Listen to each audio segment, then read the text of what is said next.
అర్థమవుతుందా? కోట్ల సంవత్సరాలు ఉండాలని ఆ దీర్ఘకాల ప్రణాళికలో ఆయన మన గురించి చింతించేవాడైన దేవుడు ఏమండి, నరుడు ఒంటరిగా ఉండుట మంచిది కాదనే లోపాన్ని కనుగొన్నాడు. కాబట్టి ఆ జంతువులు, తాను సృజించిన భూమి మీద ఉన్న జంతువులనేమి పక్షులనేమి సకల జీవుల్ని దగ్గరికి రప్పిస్తే ఆదాము వాటికి పేర్లు పెట్టాడు. అది కాదనబ్బాయి, ఈ పేరే పెట్టు, నీ మాట కాదు నా మాట విను అని అనలా, స్వేచ్ఛ ఇచ్చాడు. కొంతమంది భార్యలను చేసుకొని నా మాట వినాలంటారు. ఏమండి, దేవుడు సౌభ్రాతత్వం కోరుతున్నాడు, ఏమండి విశాలతను కోరుతున్నాడు, దేవుడు స్వేచ్ఛనిచ్చేవాడు. అలాగే ఆడపిల్లలకు దేవుడు స్వేచ్ఛనిమ్మని అడుగుతున్నాడు. దేవుడు మనకు స్వేచ్ఛ ఇచ్చాడా లేదా? ఇచ్చాడు. దేవుడు స్వాతంత్రము ఎక్కడుంటుందో అక్కడ ఉంటాడు. దేవుడి లక్షణాలు, దేవుడు ప్రేమించేవాడు కాబట్టి, దేవుడు మనల్ని తునీకరించేవాడు కాదు కాబట్టి ఆదాము ఏ పేర్లు పెట్టాడో ఆ పేర్లనే ఒప్పుకున్నాడు.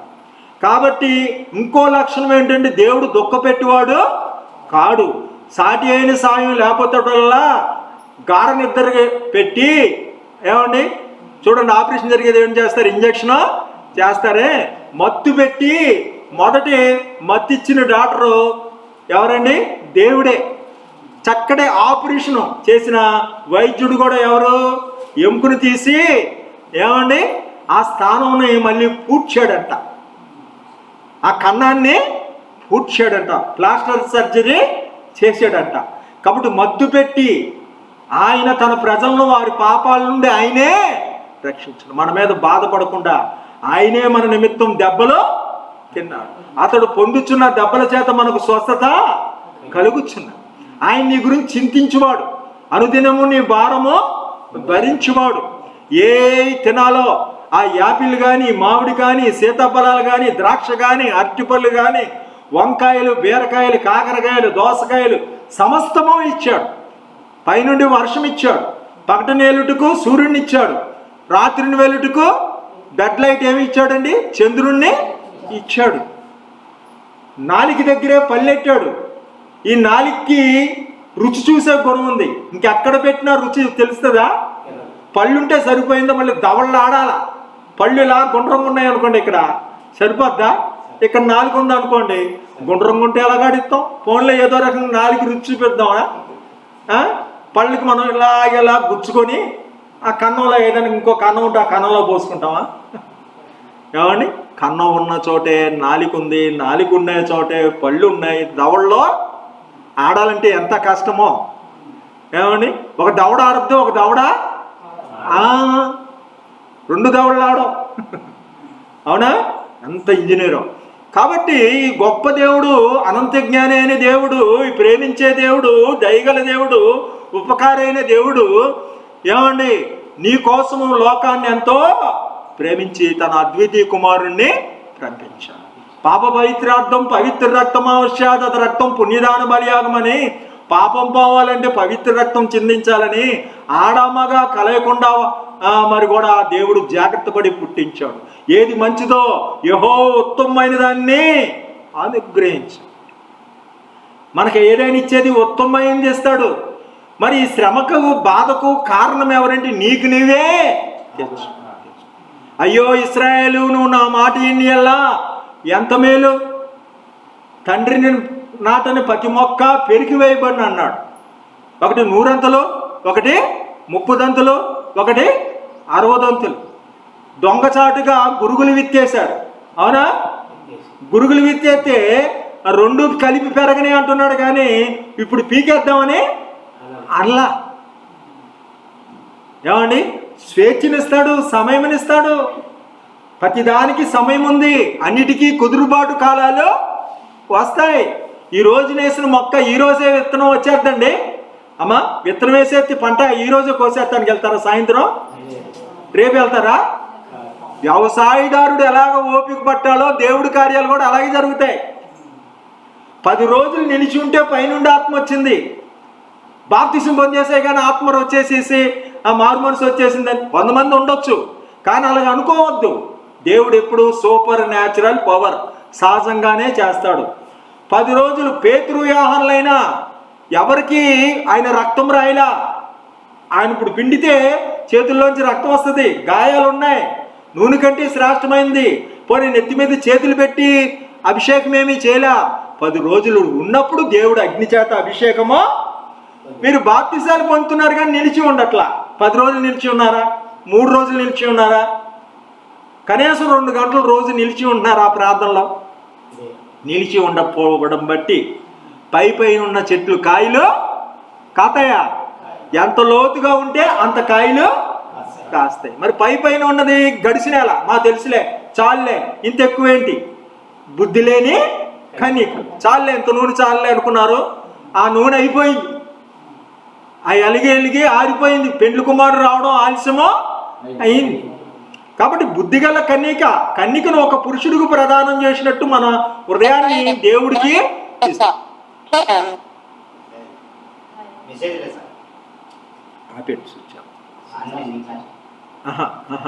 కన్యకను ఒక పురుషుడికి ప్రదానం చేసినట్టు మన హృదయము యేసుక్రీస్తుకు ప్రదానము చేయబడింది. లోక స్నేహం, భర్తకు పుట్టు రోషం చాలా ఉంటుందంట. ఎవరిదైనా ఉంటే ఎంత కోపం వస్తుందో, అవునా కదమ్మా? నా భర్త ఎలా, ఎప్పుడు ఆడపిల్ల మనసు ఎలా ఉంటుంది, భర్త ఏమనుకుంటాడో, నా పరుగు పోద్ది, నా శీలం క్యారెక్టర్ ఇటువంటిది. భక్తుడు కూడా అలాగే అనుకుంటాడు. నా ప్రేమ క్షమిస్తాడులే, మా బాయిని ఎవరితో తిరిగినా పర్వాలేదు అంటాడు. అంటారా? కొంతమంది భక్తులు అలాగుంటారు, మా ఏసే క్షమిస్తాడా, నన్ను క్షమిస్తాడు. కొంతమంది ఉన్నా ఉంటారు అండి ఆడవాళ్ళు, మా ఆయన ఎవరితో తిరిగినా ఏమండు, నన్ను నేనంటే అంత ఇష్టమో. అంత గర్వముష్టులు కూడా ఉంటే ఉండొచ్చు, కానీ అది మంచిది కాదు. మనుషుడు ఒప్పుకోవచ్చు కానీ ఏమండి దేవుడు ఒప్పుకోడు. ఒకరి గురించి వద్దండి, వదిలేసాను. ఏమండి దేవుడు ఒప్పుకోడు.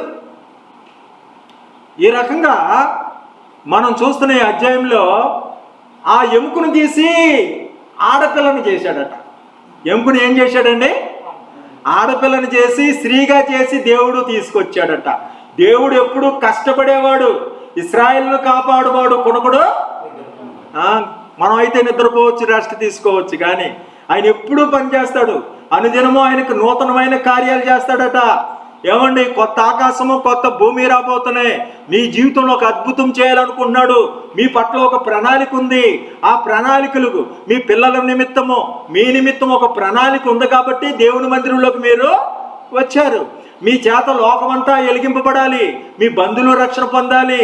మీరు ప్రవేశింపకుండా, ఇతరులను ప్రవేశింపనివ్వకుండా సస్పెండ్ చేసేట్టు సందిగ్ధంలో పెట్టేసేది ఏమండి సాతానుడు. చూసారు, మనం గిట్టకపోతే అన్యులు తీసుకొచ్చి ఏమంటారు, అది ఇసుకో లేకపోతే ఆ పంచదారో ఆ మోటార్ సైకిల్ వేస్తే కొద్దిగా దూరం వెళ్ళి ఏమండి మధ్యలో ఆగిపోద్ది. చూసారా బండి, అటు కథలతో ఇటు కథలు. సినిమా సీరియల్స్ వచ్చి మనం చూసుకునే వాళ్ళం అయితే మనము ప్రవేశింపము, ఇతరులని ప్రవేశించడానికి సాక్ష్యం చెప్పలేం, నోరు రాదు.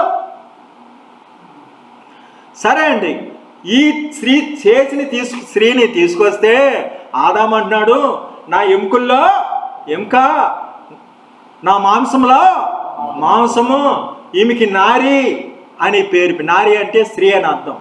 కాబట్టి అండి మరి చేర్చుకున్నాడట.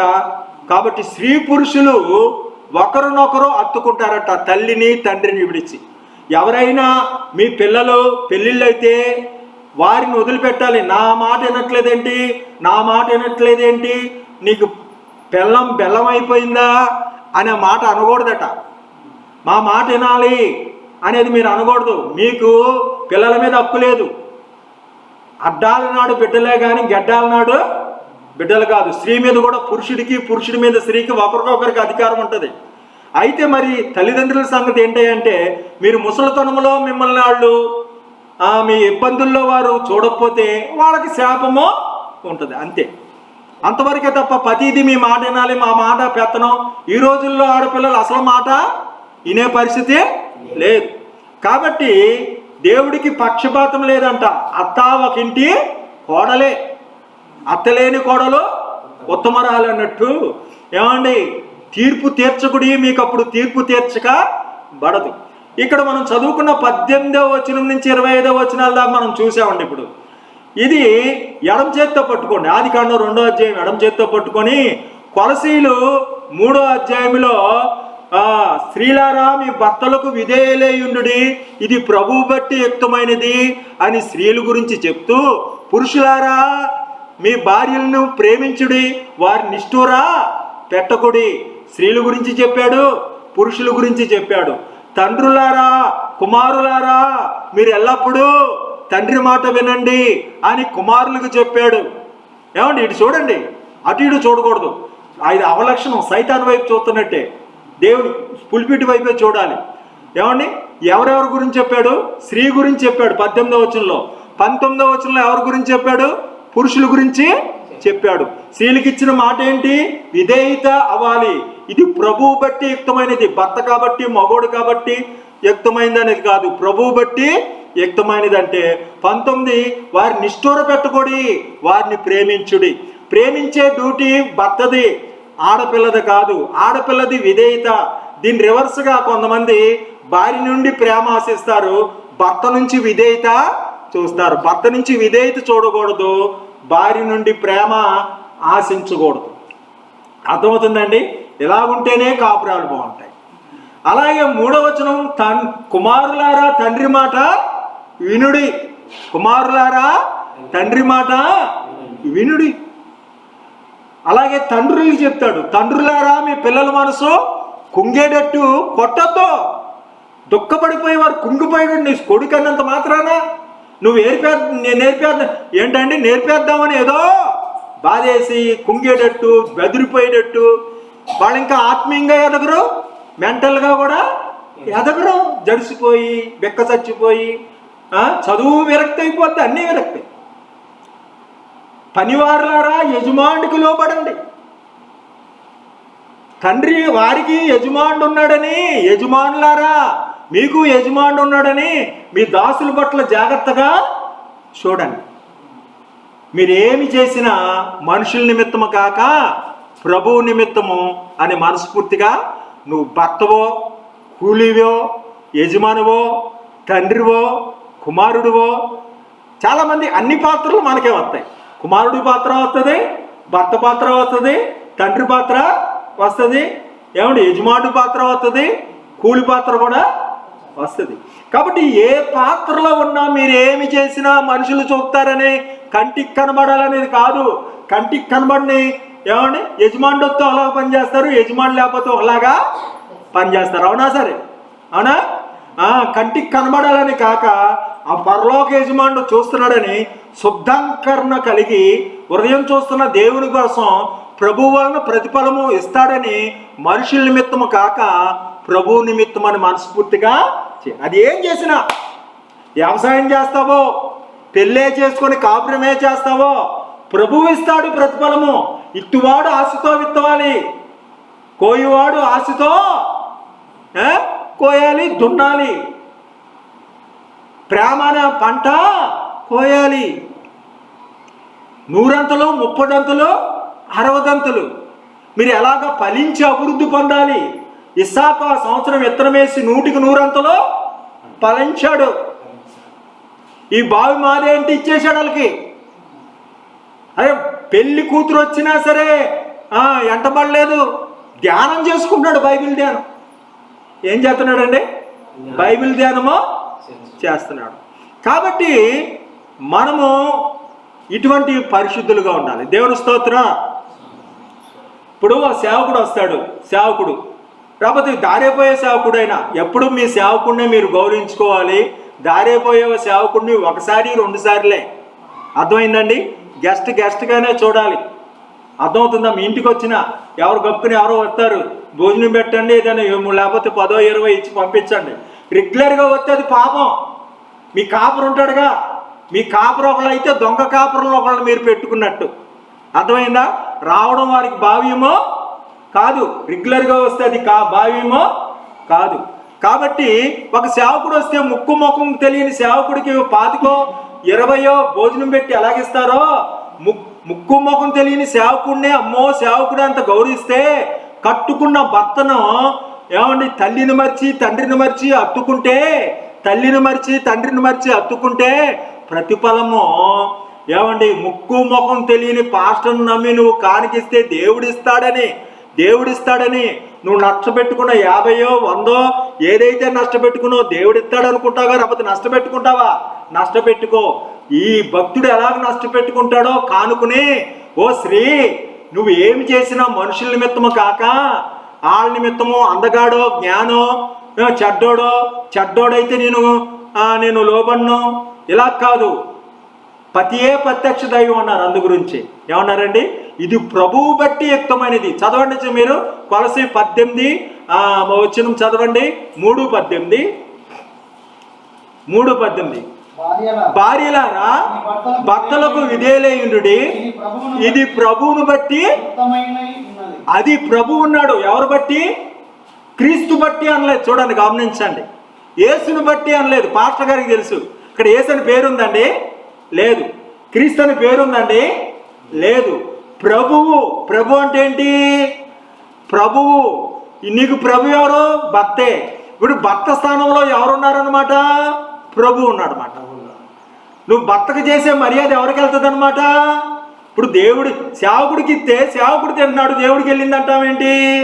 అర్థమైందా? సేవకుడు తింటున్నాడు ఆ సీతాఫలకాయ, సేవకుడు తిన్నాడు ఆ మామిడికాయ, ప్రతిఫలం ఎవరిస్తారంటున్నావు? దేవుడు ఇస్తాడు. మరి భర్తకు చేసిన చాకిరీ కూడా దేవుడు ప్రతిఫలం ఇస్తాడని తల్లి మర్చినా తండ్రి మర్చినా నా దేవుడు తోడుగా ఉంటాడని దేవుణ్ణి ఆధారం చేసుకొని వెళ్ళాలి తప్ప give respect take respect, give respect take respect. ఎక్కడ చూసినా లోకం ఎలా ఉంది. లేకపోతే కాపురాలు ఉండట్లా. Give respect take respect. నానా అతడు రెస్పెక్ట్, నానా రెస్పెక్ట్, ఈ అమ్మాయి రెస్పెక్ట్ చేయదు. ఈ రెస్పెక్ట్ కాదు. ఎవరి వైపు చూడాలి? విశ్వాసకర్తయు దాన్ని కొనసాగించేవాడు అయినా యేసు వైపు చూసి అవమానం నిర్లక్ష్యపెట్టి సిలువను సాగించాలి. ఐబ్రోస్ దుద్దుకొని, కళ్ళకు కాటి పెట్టుకొని, నిప్పులు ఇలా తిప్పుకొని, కళ్ళల్లో కళ్ళి పెట్టి చూసి బాయ్ ఫ్రెండ్లతో గడిపేసి పెళ్ళి అయిన తర్వాత వాడు మాటేనా? నాకు కుదరదండి. కాపురాలు ఉంటాయా? అయ్యే ముచ్చటైపోయింది. కాపురం చేస్తే చేద్దారు, అబద్ధలేదు. పోషించుకోలేవా? కూలికి వెళ్తే వస్తుంది. మా అమ్మాయికి ఉద్యోగం కూడా ఈ వ్యవస్థ. దానికి తోడు గవర్నమెంట్ ఇంకోటి ఇచ్చింది ఏంటంటే ఎవరితో వెళ్ళిపోయినా అడిగేది లేదు. ఆవుని చంపితే మాత్రం పాపం. ఏంటంటే ఆవుకి హింస జరిగితే పాపం, కానీ భర్తకు కానీ భార్యకి కానీ హింస జరిగితే భార్య భర్త బంధంలో అది హింస కాదట, అడగకూడదట. గొడ్డుల్లాగా కామం తీర్చుకోవచ్చట ప్రభుత్వం, సుప్రీంకోర్టు. ఇదివరకు ఆడపిల్ల వెళ్ళిపోతే కేసు పెడితే తీసుకొచ్చేవారు. ఇప్పుడు కేసు లేదు. రేపటి మగవాడు వెళ్ళిపోతే కేసు పెడితే తీసుకొచ్చేవారు. కేసు నాకు ఇష్టం లేదండి, నేను పలానా మనిషితో వెళ్ళిపోతానంటే వచ్చిన తర్వాత ఇష్టమైతే ఉండు. చట్టం అలా చెప్తుంది. 1 సంవత్సరం క్రితం వచ్చింది కాబట్టి అండి వ్యవస్థ మారిపోయింది. అద్దీంట్లో దిగుతాం, ఇష్టం లేకపోతే మారిపోతాం. ఖాళీ చేయమంటే అలాగైపోతుంది. ఒక 20-30 సంవత్సరాలు మనకి ఇంకా తెలియదు. పాతకాలంలో ఉన్నారు కాబట్టి ఇవి కొత్త నేచురల్గా వచ్చిన వాళ్ళకి తెలుస్తుంది. అప్పుడు కొత్త జనం వస్తారుగా, వాళ్ళు పెద్దోళ్ళు అయ్యి వాళ్ళు 30-40 ఏళ్ళు అవుతే ఈ మ్యాజిక్లు లాజిక్లు తెలిసి వాళ్ళు చెరుపుకుంటుంటారు. చెరుపుకోరా అని సాతాండి పెట్టాడు మాట. కాబట్టి అండి ఆవుకు జరిగితే పాపం హింస, మనిషికి జరిగేది ఎవరేం మాట్లాడతారు? ఏమన్నా డబ్బాలు మార్చేస్తేనే ఎవరు అడిగేది? కోట్లు ఖర్చు పెట్టినా ఏమన్నా తేలు కుట్టిన దొంగల్లాగా. కాబట్టి దేవుడు చూస్తుంటాడండి. కన్ను నిర్మించిన వాడు కానకుండా చెవుడు నిర్మించిన వాడు ఆగరను చూసిన కన్నులు. ఇప్పుడు ఈ 2 అధ్యాయాలు మీకు చెప్పాను, 18-25. ఇది అయిపోయింది. మీరు ఇంకో అధ్యాయం తండ్రి పరిశుద్ధాత్మ అధ్యాయాలు చెప్పను. తండ్రి వచనంలో ఎడం చేయి పెట్టాలి, కుడి చేయేమో దేంట్లో పెట్టాలండి? కొలసి 3వ అధ్యాయాలు పెట్టాలి. మత్తయి సువార్త 1వ అధ్యాయము మొదటి నుంచి ఇప్పుడు మనం కలుపుకుందాం. ఎలా కలుపుతున్నాం అంటే ఇందాక చెప్పాను చూసారా, కలిపాను చూసారా? ఇందాక 3 ముళ్ళు, ఇప్పుడు కలుపుతున్నాం. ఏమండి, మరియా, ఆయన తల్లి అయిన మరియా యేసేపుకు ప్రదానం చేయబడింది. ఎవరి తల్లి అయిన మరియా? యేసు ప్రభు యొక్క తల్లి అయిన మరియా ఎవరికి? యేసేపుకు ప్రదానం చేయబడింది. వారు ఏకము కాక మునుపు పరిశుద్ధాత్మ వలన గర్భవతి అయ్యింది. ఇక్కడ మొదటి 18వ వచనాల్లో యుక్తము నరుడు ఒంటరిగా ఉండుట మంచిది కాదు, భార్యలారా మీ భర్తలకు విధేయులైయుండుడి, పెళ్లి గురించే ఉంది. 18వ వచనాల్లో ఎవరి గురించి ఉందండి?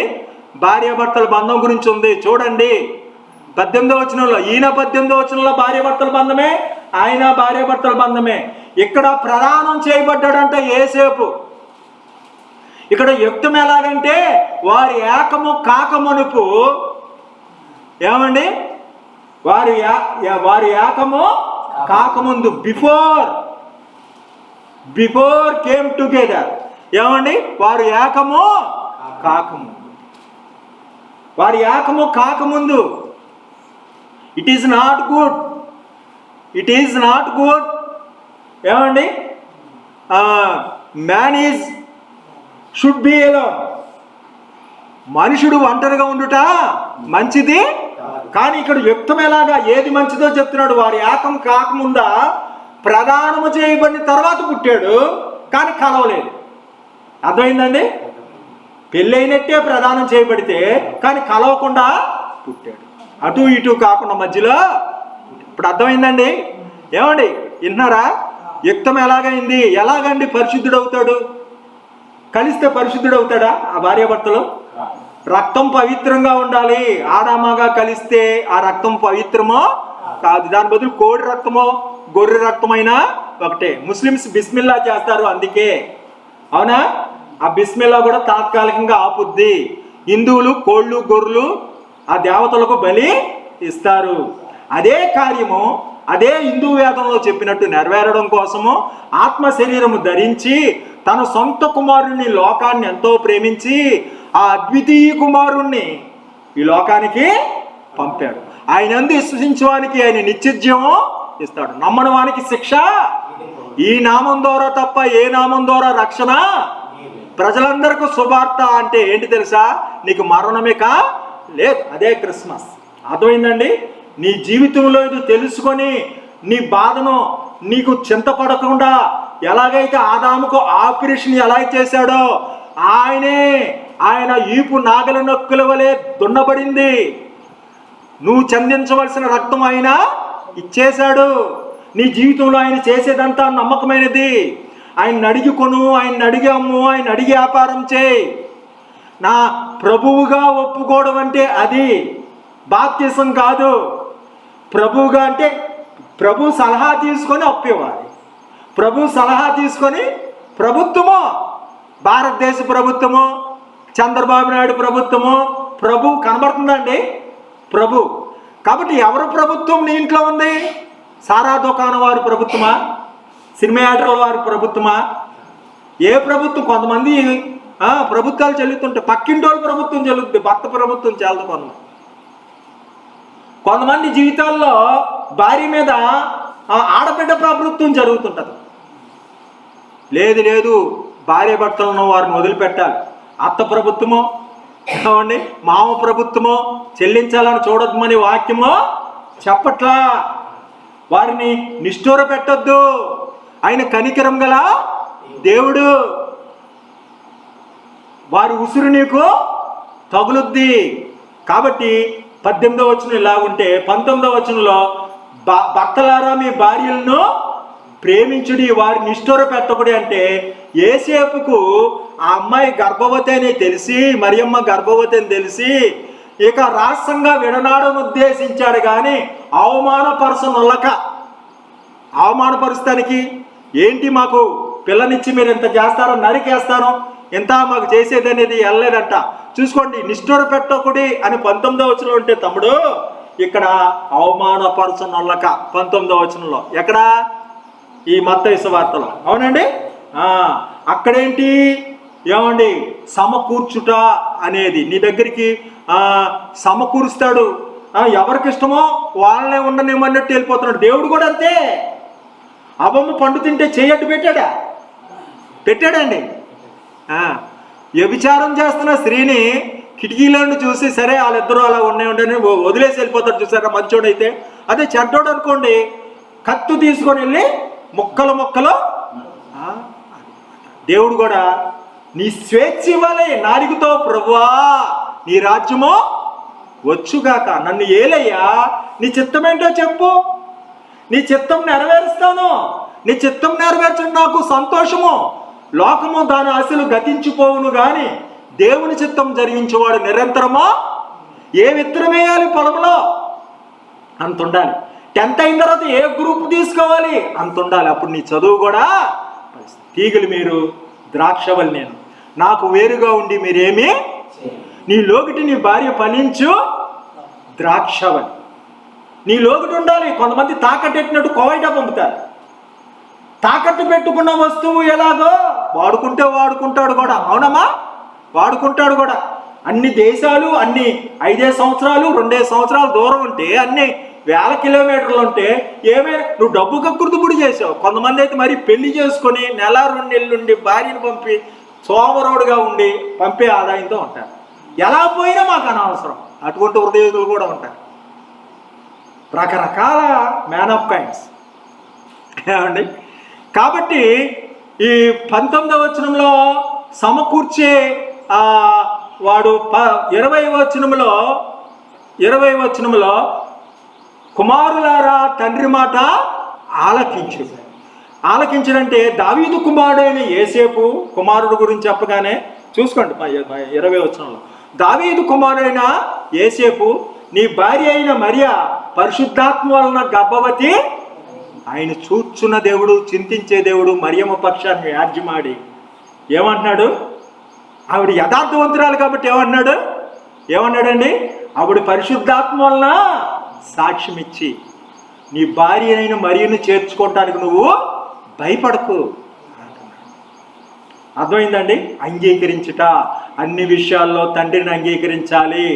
ఇక్కడ కూడా అంగీకారం ఏంటంటే ఆదాము ఏం పేర్లు పెట్టాడో ఆ పేర్లే. కాబట్టి విశాలత ఇచ్చాలి. 2 సమకూర్పు అంటే ఇంకో రకంగా అనుకుంటారు. వారికి అనుకూలంగా ఉండాలి, మా మాటే అనేటట్టు ఉండకూడదు. విశాలత ఏమండి, అర్థమైందండి? అవగాహన ఉండాలన్నమాట అండి. వారికి సమకూర్చేది, ఇతరులకి స్వేచ్ఛా సౌకర్యత్వం ఇవ్వడం 2వ వచనం. ఆదాము ఏం పేర్లు పెడతాడో అని అతను మనసు ఎరుగుతున్నాడు.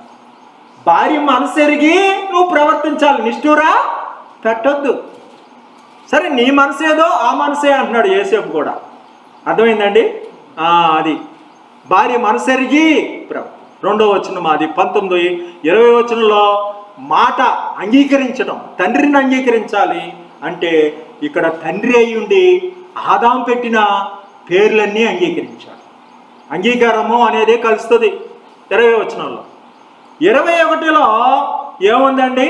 ఆయన తన ప్రజలను వారి పాపాల నుండి ఆయనే రక్షించుకోండి. దానికి ఇక్కడ ఎలా కలుస్తుంది? ఆదికాండంలో నొప్పి కలిగించకుండా ఆపరేషన్ చేశాడు. నొప్పితో పెడితే భయో మర్రో కుయ్యో మర్రో అంటే ఎముక పీకుతుంటే నోరు నేను దేవుడిని, నువ్వు నోరెత్తకూడదు అంటారా? అలా ఏమండి, అలాగ అనలేదు. కానీ ఏమండి, మత్తు పెట్టి తెలుసు ఆయన నీ గురించి చింతించేవాడు. మోపకూడని బరువు కూడా ఆయన చేయనిదంతయు నమ్మకమైనది. అర్థమైందండి?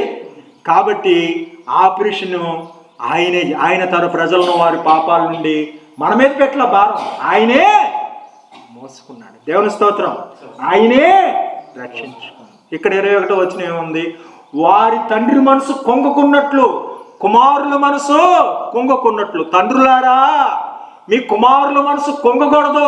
ఆపరేషన్ మత్తు పెట్టి చేయాలి. అర్థమైందండి? అంటే సాధువుగా హాని చేయకుండా ఉండడం ఎన్నో వచనాలు ఉంది? 21వ వచనాలు. ఒత్తిడి లేకుండా చేస్తున్నాడు. కుమారుడికి కుంగేటట్టు చేయొద్దు. నాకు తెలుసు, నేను మత్తిచ్చే ఆపరేషన్ చేస్తాను ఆదాంకి. ప్రజల పాపాలని ఎవరు భరిస్తారు? అయ్యా మేలైంది చేయాలనుకుంటున్నా, చేయటం నా వలన కావట్లేదు. ఎవడు నీతిగా ఉంటాడు? కొంతమంది దొంగోళ్ళండి. ఎలా ఉంటారు తెలుసా? నీతిగా ఉండడం సాధ్యమా? ఎవరు వెళ్తారు గుడికి వెళ్ళి నువ్వు అన్నీ పర్ఫెక్టా? 100 మార్కులకి ప్రశ్నలు ఉంటాయి, 35 మార్కులు వస్తే పాస్, 65 మార్కులు రావు. అవునా? మిగతా 65 మార్కులు రాలే, పాసేనా? నరహత్య చేయకుండా ఉంటే, వ్యభిచారం చేయకుండా ఉంటే, నువ్వు విగ్రహారాధన చేయకుండా ఉంటే దేవుడు అంగీకరిస్తాడు. 100లో 90లో గురించి ఎందుకు నీకు 100 మార్కుల గురించి ఆలోచిస్తారు. ఏ తప్పు లేకుండా ఎవరుంటారంటే 135 మార్కులు పడు. అర్థమైందండి? నువ్వు డెవలప్ అవుతుంటే వాళ్ళని దొక్క పెట్టకూడదు, వీళ్ళని దొక్క పెట్టకూడదు, ఈ మాటలో తప్పకూడదు, ఇలా తప్పకూడదు, ఇంకా అన్ని ఆత్మీయత ఎదుగుద్ది. ప్రార్థనలో పెరిగితే, గంటలు దేవుడితో గడిపితే అన్ని క్రమంలోకి వస్తాయి. అంతేగాని 100 మార్కులు జబ్బంతా తగ్గిపోయిన తర్వాత హాస్పిటల్కి వస్తానండి. కొంతమంది ఏ తప్పు మానేసి అన్నీ మానేసి వస్తానండి. అన్ని జబ్బులన్నీ తగ్గిపోయిన తర్వాత హాస్పిటల్కి ఎందుకో? హాస్పిటల్కి రావాల్సిందే, ఇంకా అనవసరంగా జబ్బులు ఉన్నప్పుడే రావాలి. అవునా? కాబట్టి అండి 22వ వచనంలో ఏమండి ఏం చేస్తున్నాడు? 22వ వచనంలో చూడండి, 24 చెప్తున్నాను చూడండి. 24లో ఇగో స్త్రీ పురుషులు ఒకరినొకరు హత్తుకుంటారు అని ఆదికాండంలో 24లో ఉంటే, యేసేపు తన భార్యను చేర్చుకున్నాడట అండి. దేవుని స్తోత్రం. అలాగే ఇక్కడ మనకు ప్రతిఫలముగా ఏమిస్తాడండి? దేవుడు మనకు మనుషుల నిమిత్తము కాక ప్రభువు నిమిత్తమని మనస్ఫూర్తిగా చేయమంటున్నాడు. ఇక్కడ కూడా ఆ రకంగా చేర్చుకోవడం గురించే ఉంటుంది. దేవుని స్తోత్రం.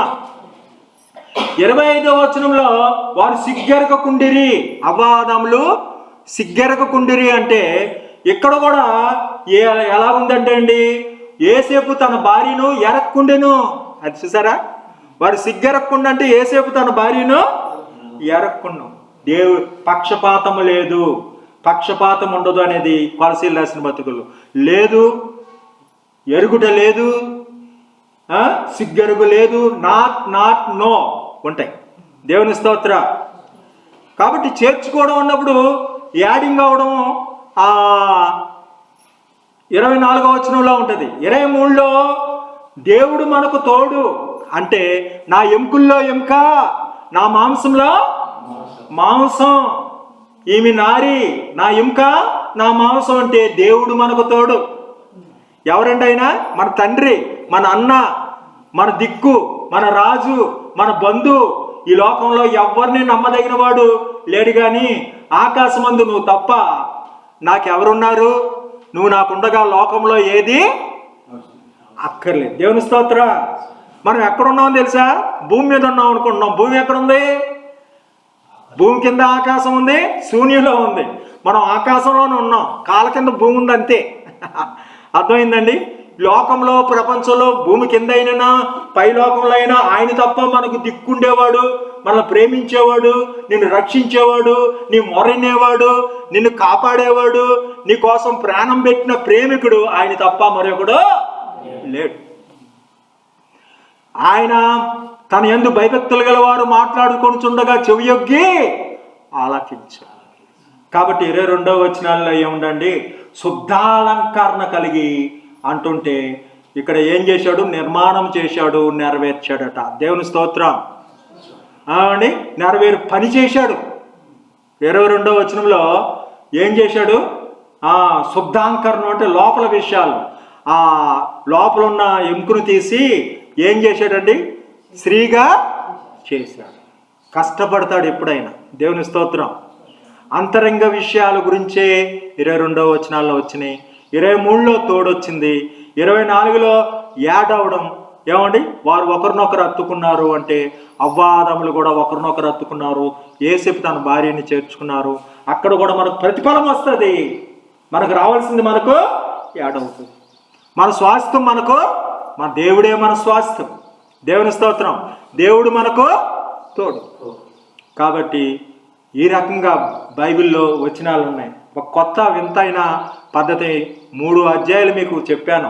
ఒకటి క్రిస్మస్, ఒకటి ఏమండి సౌలు వచనం, ఒకటి సౌలా అనేది, ఇది కూడా. కాబట్టి సపోర్ట్ రెఫరెన్స్లుగా వాటికి అవే సరిపోతాయి. ఆ 3 రెఫరెన్స్లు నోట్ చేసుకుంటే ఎక్కడికి పోవు. కాబట్టి ప్రతిఫలం దేవుడిస్తాడని దేవుడి వైపు చూడాలి. దేవుని స్తోత్రం. చిన్నగా నేను చెప్తాను, మీకు అయిపోద్ది త్వరగా. యెహోవా నా కాపరే, నాకు లేమి కలగదు. 6 వచనాలు ఉంటాయండి. ఎన్ని వచనాలు? 6 వచనాలు ఉంటాయి ఈ అధ్యాయంలో. 23వ కీర్తన 1వ కీర్తన కూడా 6 వచనాలు ఉంటాయి. దుష్టుల ఆలోచన చొప్పున నడవక, పాపుల మార్గమున నిలవక. వాళ్ళకే కాపరి. అర్థమైందండి? బాప్తీసం ఒకటే కాదు. దేవుడు తన ఐశ్వర్యం చొప్పున ప్రతి అవసరత నీది తీరుస్తాడండి. ఏమండి? నీ ప్రతి అవసరత తీరుస్తాడమ్మా. అమ్మా, నీ అవసరం తీరుస్తాడు. అయితే పలానా లేకుండా దేవుడు తన ఐశ్వర్యం చొప్పున. తన ఐశ్వర్యం వేరా, మన ఐశ్వర్యం వేరా. అర్థమవుతుందా? నీ కరెన్సీ చెల్లదు. నువ్వు ఎంత ఇచ్చినా దానికి ప్రతిఫలంగా ఇండియా కరెన్సీ వస్తుంది. కానీ దేవుడి కరెన్సీ భయమే ఐశ్వర్యం. యెషయా గ్రంథం 33:6లో ఉంది. రాసుకునే వాళ్ళు రాసుకోండి, ఇప్పుడు రాసుకోవచ్చు. యెషయా గ్రంథం 33:6లో ఉంది. భయమే ఐశ్వర్యం. దేవుడు తన ఐశ్వర్యం చొప్పున ప్రతి అవసరత తీరుస్తాడు. ఎంత భయం ఉందో అంత అవసరం తీరుద్ది నీకు. నీకు భయం లేదంటే నువ్వు అడిగినా ఎవడో. అర్థమవుతుందా? భయం ఉన్నాడు పాపం చేస్తాడా? చేయి. ఇంకోటి గ్రహింపు అనే ఐశ్వర్యం. గ్రహింపు ఎంత అర్థమవుతున్నాడు? అర్థమవుతుంది. గ్రహింపు. కొలసీ 2:2. కొలసీ 2:2. గ్రహింపు అనే ఐశ్వర్యం. దేవుడు తన ఐశ్వర్యము చొప్పున 5 రూపాయలు చొప్పున, అమ్మ ఇటు చూడు, 5 రూపాయలు చొప్పున 5 గాజులు 25 గాజులు వస్తాయి. అవునా? 25 రూపాయలు అవుతాయి. 5 గాజులు 25 రూపాయలు అవుతాయి. అంతే కదా? ఒక్కోటి గాజు 5 రూపాయలు. 5 గాజులు ఎంత అవుతాయి? 6 గాజులు ఎంత అవుతాయి? 30 రూపాయలు అవుతాయి. అంతేనా? చొప్పున అంటారు. ఆయన లెక్క ఉందంట. న్యాయమైన త్రాసులో తోస్తాడట. మెనే ఫింగర్ ప్రింట్ పెడితే మీ ఆధార్ కార్డులు అన్నీ పెన్షన్ ఇస్తున్నారు చూసారా? మీరు దొంగోళ్ళో మంచోళ్ళో ఎక్కడైనా కేసులు ఉన్నాయో కూడా వచ్చారు. మీరు ప్రపంచంలో ఎక్కడున్నా మీలాంటి ఫింగర్ ప్రింట్ ఇంకోటి దేవుడు పెట్టాడు. ఈ కోడ్లు మీ ఫింగర్ ప్రింట్ ఈ ప్రపంచంలో రష్యా వాళ్ళకి కానీ ఎవరికి కానీ ఎక్కడున్నా ఫలానా స్టేషన్లో ఇది మీ అమ్మాయికి కేసు ఉంది అన్నీ వచ్చేస్తాయి. దొంగతనం చేసింది అన్నీ వచ్చేస్తాయి. అర్థమైందా? అలాగా నువ్వేమి ఎత్తుకుంటావో ఆ పంట నీకు వస్తుంది. మనం సెల్ ఫోన్ చేస్తే ఎవరి ఫోన్కి వెళ్ళట్లా. ఎవరికి చేసామో వారికే అది కొవైటేలో ఉన్నా. అవునా? అలా నువ్వే విత్తుకున్నది నీకే వస్తుంది. మానవుడు చేసిందే తప్పిపోకుండా వెళ్తుంటే దేవుడు చేసిన ఉగ్రత, దేవుడు చేసిన మేలు నీ దగ్గరికే మోసపోకుడి. దేవుడు నీకంటే తెలియగలడు. క్షమించు అని చెప్పాక సిలువ మీద దొంగ అంటాడు. నువ్వు దేవుడికి భయపడవు, పక్కన ఆయన తిడుతుంటే ఈయనకు భయం వేస్తుంది. మనకైతే ఇది న్యాయమే. ఈయనే పాపమో భయము గ్రహింపు ఉన్నాయి. ప్రార్థన చేశాడు, అయ్యా నీ రాజ్యంలో వచ్చినప్పుడు నన్ను భయము గ్రహింపు ఉన్నాయి. చెల్లుబాటు అయింది. ఏటీఎం నెంబరు కోడ్ కలిసింది. డబ్బులు వస్తాయా లేవా? అవునా? భయము గ్రహింపు ఉంటే నీకు కూడా అవసరం తీరు. పొద్దుమానం ఉపవాసం ప్రార్థన చేస్తా అంటున్నాడు. పరిచయం అంటున్నాడు, నేను దొంగను కాదు, వ్యభిచారిని కాదు, దశంభాగం ఇస్తున్నాను, ఉపవాసాలు ఉంటున్నాను. కోడికి కలవట్లా, దేవుడికి కలవట్లా. నా తలంపులు వేరా, నీ తలంపులు. కానీ శంకర్ అక్కడ ఉన్నాడు, అక్కడే పక్కనే. ఆకాశం తట్టు చూచుడికైనా ధైర్యము చాలలేదు. గ్రహింపుతో ఏడుస్తూ ప్రార్థన చేస్తే అతని గ్రహింపు ఉంది, భయం. పరిచయుడికి భయం ఎందుకు లేదు? సూటుపోటు మాట్లాడినాడు. ఉపవాసాలు వేస్టే. డబ్బులు ఇచ్చింది సూటుపోటు మాటలు అంటున్నావా? నీ డబ్బులు వేస్టే, నీ ఉపవాసాలు వేస్ట్. అర్థమైందా? భయము గ్రహింపు తనకు లేదు. ఈ శంకరవలే ఉండనందుకు వాడి గురించి నీకెందుకు? వాడంటే నీకు తెలిసింది కానీ నీ సంగతి నీకు గ్రహింపు లేదు. మన బిడ్డల గ్రహింపు లేదు. అర్ధరాత్రి ఏంటో వస్తున్నాడు, అమ్మో ఎంకామ్ చదువుతున్నాడు, అమ్మో బీటెక్ చదువుతున్నాడు అనుకుంటున్నామేమో. అర్ధరాత్రి వస్తున్నాడు అంటే తాగుపోతే ఇంకా అనుమాన పడక మురిసిపోతున్నామేమో. అమ్మా గ్రహింపు, గ్రహించాలే. బిడ్డ ఏమవుతున్నాడు, ఏది ఏంటున్నాడో, ఎక్కడ తెగిపోయిందో తెలుసుకోకపోతే మరియమ్మకి తెలియలేదట. మరియమ్మకే తెలియలేదట. యేసు ప్రభు ఏమండి 12వ ఏట తప్పిపోయాడు. 3 రోజులు వెతుక్కున్నారు. మళ్ళీ యెరూషలేము వచ్చి వెతుక్కున్నారు. ఎక్కడా దొరకట్లా. బంధువులను అడిగారు, దొరకట్లా. సరే దేవాలయంలో పెద్దల దగ్గర మాట్లాడుతూ కూర్చున్నాడు ఆయన 3 రోజుల నుంచి. మనతో ఉన్నాడు అనుకుంటావు యేసు. ఎక్కడ తెగిపోయావో? తీగలు మీరు ద్రాక్షవల్లి. పాదులో తెగిపోతే ఆ తీగ ఫలిస్తుందా? తెగదు. మనం ఇలాగ అంటు కట్టబడాలి. వేరేదైనా అంటుకట్టు కొన్ని రోజులు కదలకుండా ఉన్నప్పుడు అది జీవం వచ్చింది. స్వభావవిరుద్ధమైన కాపు నేను క్రిస్టియన్ కాదు. మరి నాకు ఇచ్చిన ఈ ప్రపంచంలో ఎక్కడ ఎవరికి అందని ఎలాగిచ్చాడంటే అంటు కట్టబడ్డం బట్టి దేవుడు ఇస్తాడు. అర్థమైందా? మీకైనా ఇస్తాడు, మీరు నిలిచి ఉండట్లా. దుష్టుల ఆలోచన చెప్పన్నాడు ఒక పాపుల మార్గమున. దుష్టుల ఆలోచనలు అంటే సినిమా పాటలు, పాపుల మార్గాలంటే ఏమండి వలప కథలు, సీరియల్స్, అపాసాలంటే బ్రహ్మానందం కాదు. వీటి వలన మనకు ఆశీర్వాదం రాదు. మనం ప్రార్థన చేయలేం. ఆత్మీయ కరోనా ఉంటుంది. పురుగు ఉంటుంది చూసారా? అమ్మో పురుగుందని ముక్కు గుట్ట కట్టుకుంటారే. యాక్టింట్లో ఏడే దెయ్యాలు ఉన్నాయన్నమాట ఇంట్లో. ఇక నువ్వు పెట్టిన సీరియల్స్ పాటలు బట్టి వస్తాయి. నువ్వేం పాపం చేయలేదు అనుకుంటావు. వాళ్ళు ఎప్పుడు కలుస్తారు? ఇడిపోయారే, మధ్యలో వీడు సాడీ చెప్పాడే, వీళ్ళు ఎప్పుడు తెలుసుకుంటుందో? వాళ్ళతో ప్రేమించేసుకుంటే బాగుంది. ఇదమ్మా. కాబట్టి ఆమె భర్త ఎలా మారుతారో, చివరిగా భర్త ఎలా మారుతారో 1 పేతురు 3వ అధ్యాయం 1వ వచనం. భర్త ఎలా మారుతాడో ఇది చాలా ఇంపార్టెంట్. ఏమండి?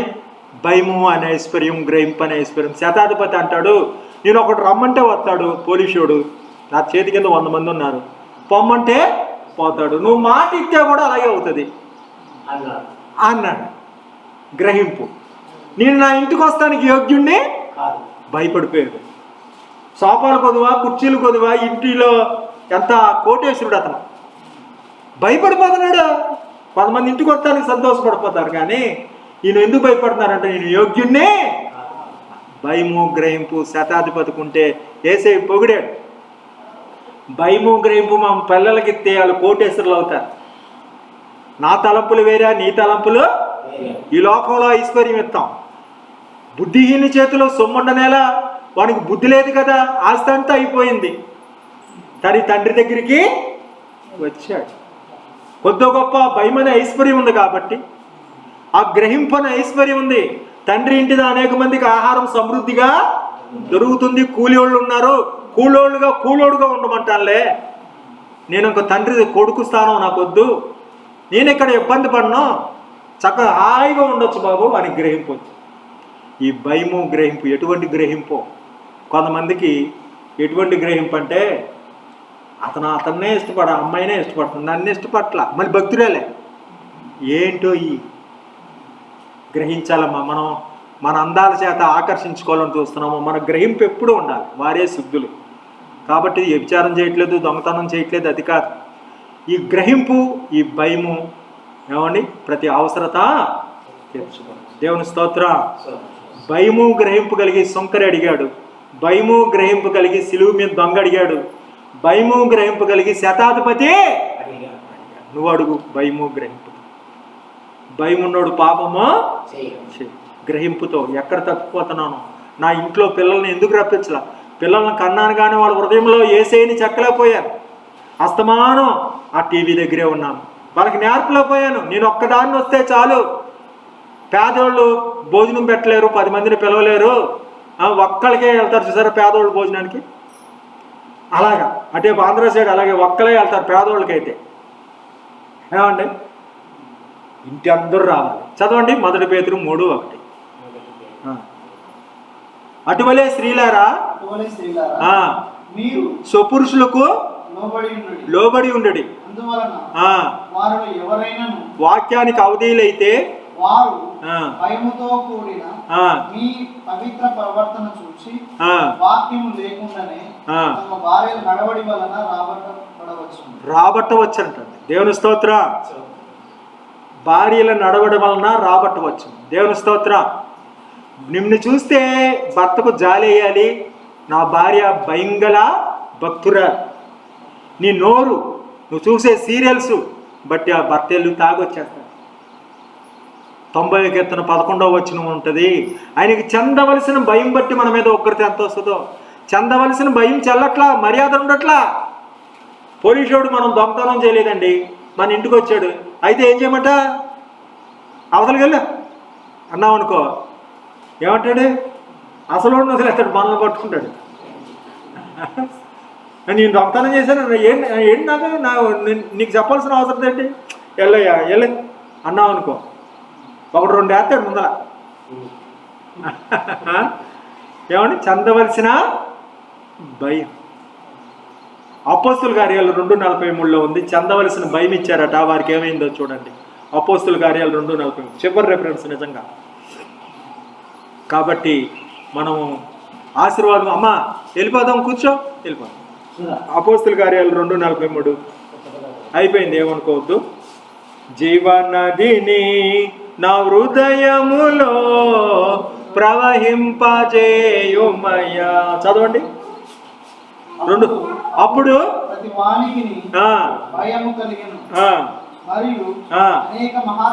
అమ్మా ఇది కోరుతారు, మహత్కార్యాలు, సూచక్రియలు, ఇంకేం కదపొద్దండి. మహత్కార్యాలు, సూచక్రియలు మీకు ఎందుకు జరగట్లా అంటే భయం లేదు మాట. వడ్లవాని కుమారుడు కాదా, యేసేపు కుమారుడు కాదా? మీ పేరేంటి, మీ పేరేంటి, మీ పేరు సుబ్బన్న కాదా? సుబ్బన్న పేదం చెప్తుంది. సుబ్బన్న పలానా అబ్బాయి ఆ పొట్ట కోసం ఏదో ఉన్నాడు, ఏదో మొన్న ఏదో ఫెయిల్ అయిపోయాడు, లేకపోతే ఏదో తిప్పలు పడుతున్నాడులే. ఆ పెద్ద సేవకుడు ఏంటంటే అబద్ధం. నా దేవుడు చేస్తాడంతే, నా దేవుడు ఆయన నామం బట్టి చేస్తాడంతే అని సుబ్బన్న గారి ప్రార్థన బట్టి మనిషి చచ్చిపోయిన కూడా బతుకుతాడు. అర్థమైందా? వడ్లవాని కుమారుడు కాదా, యేసేపు కుమారుడు అంటే యేసేపు కూడా ఏమీ చేయలేకపోయాడు సొంతూరులో. సొంతూరులో వాడికి చేయాలి ఎవరైనా, అవునండి? ఏమైనా ఉంటే సొంతూరులో వాళ్ళకి చూపెడతారు కదా గొప్పగా. సొంతూరులో ఏ కార్యమో వాళ్ళు పిచ్చి పిచ్చి మాటలు మాట్లాడుతున్నారు. ఎస్టిమేషన్ అలా ఉంది, గ్రహింపు ఏముందో. ఎప్పుడు అగ్ని ఆరదో, అమ్మా అగ్ని ఆరదు, పురుగు నరకం ఉందనే గ్రహింపుతో, అమ్మా ఈయనమ్మా నరకం ఉందని గ్రహింపుతో, నరకంలో పడతామేమో భయముతో ప్రార్థన చేస్తే, ఆ భయము గ్రహింపు ఉంటే, అమ్మా భయము గ్రహింపు ఉంటే నీ ప్రార్థనకి విలువిస్తాడు. భయము గ్రహింపు లేని ప్రార్థనలకు జవాబు ఆయన లెక్క ఉంటుంది, ప్రతి ప్రార్థన ఆలకించడు. కాబట్టి ఆ భయము గ్రహింపుతున్న ప్రార్థనకి అన్నీ నెరవేరకపోయినా చెప్తాడు, అమ్మా నీకు ఇది ఉండాలి, ఈ జబ్బు తీయనిగానే ఉండాలి, నీకు మేలే ఇది జబ్బు ఉండడం, అలాగైనా చెప్తాడు. అర్థమైందా? పౌలుకు చెప్పాడు, జబ్బు తీయలే, నా కృప నీకు చాలు. అలాగ నువ్వు నీ కృప చాలు.